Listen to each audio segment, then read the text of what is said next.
নমস্কার, কেমন আছেন সবাই? পুকুই ঝুমাতে সবাইকে স্বাগত। আজকে ডিনারে একটা নিরামিষ পদ শেয়ার করছি, নিরামিষ সাদা আলুর দম। হ্যাঁ, আলুটাকে এরকম ছোট ছোট কেটে নিয়ে এটা সাদা তেলেই করতে হবে। সাদা তেল গরম করে আমি ছোট ছোট আলু এরকম ভেজে নিচ্ছি, লাল লাল করে ভেজে নিতে হবে, কিন্তু কোনো হলুদ ব্যবহার করব না, এটাতে সম্পূর্ণ রঙটা সাদা হবে। তারপর ভেজে নিয়ে আমি তোমাদের প্রসেসটা দেখাচ্ছি।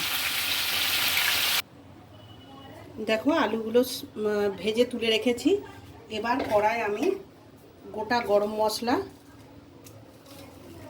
তেজপাতা,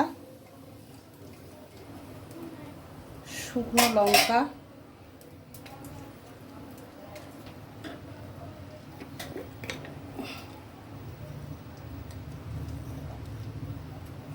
একটু জিরে, গোটা জিরে ফোড়ন দিলাম।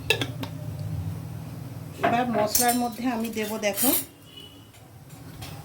এখানে আছে আদা কাঁচা লঙ্কা বাটা। আমি তখন তাড়াহুড়োর জন্য একটা জায়গায় বেটে রেখেছি আদা কাঁচা লঙ্কা বাটা।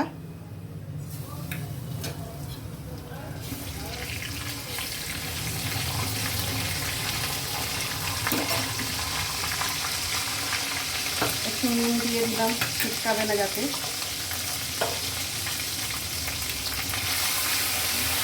কোনো হলুদ, লঙ্কা আর শুকনো লঙ্কা ব্যবহার করব না, পুরো লঙ্কা সাদা হবে।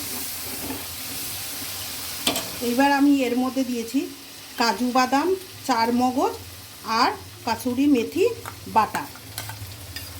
তিনটে একসঙ্গে পেস্ট আছে, কাজু বাদাম, চারমগজ আর কাসুরি মেথি বাটা দিয়ে ভালো করে আমি কষিয়ে নেব।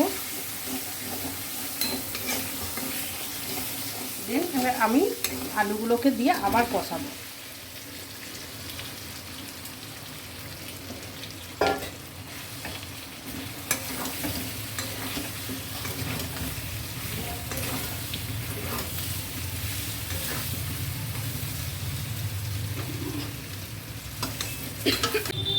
আলুটা ভালোভাবে কষিয়ে নিয়েছি মশলাটার সাথে, দিয়ে আমি গরম জল এবার দিয়ে দেবো।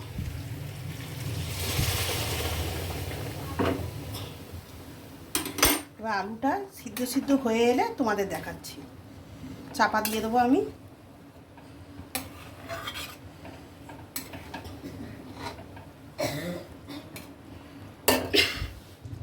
এবার আলুদমটা প্রায় সেদ্ধ হয়ে এসে, এবার আমি টমেটোটা আগে দিইনি, এবার টমেটোটা আমি এর মধ্যে দিয়ে দেবো যাতে টমেটোটা না গলে।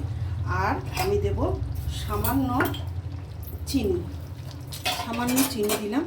এবার এটাকে আরেকটু হতে দেবো, তারপর তোমাদের দেখাচ্ছি যাতে টমেটোটা না গলে, তারপর তোমাদের দেখাবো। এই দেখো, সাদা আলুর দম পুরো রেডি। টমেটোটা গলবে না, ওই জন্যই সেদ্ধ হওয়ার ঠিক মুখে টমেটোটা এরকম দেবে।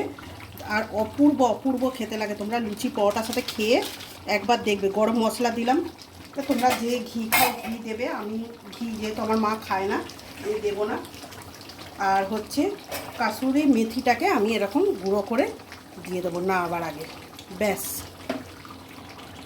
এবার দেখো কালারটা দেখো। এবার আমি স্ট্যান্ডিং টাইমে দিয়ে দেবো। আমি গ্যাস অফ করে দিলাম। এই দেখো, এবার গ্যাস অফ করে দিলাম। এই হচ্ছে আমার সাদা নিরামিষ আলুর দম। এবার আমি স্ট্যান্ডিং টাইমে দিয়ে দিলাম। তোমরা এইটা বানিয়ে একবার লুচি পরোটার সাথে খেয়ে দেখবে। রেসিপিটা তোমাদের যদি ভালো লেগে থাকে তাহলে লাইক, কমেন্ট, শেয়ার করতে ভুলো না। আর টাটা, গুড নাইট।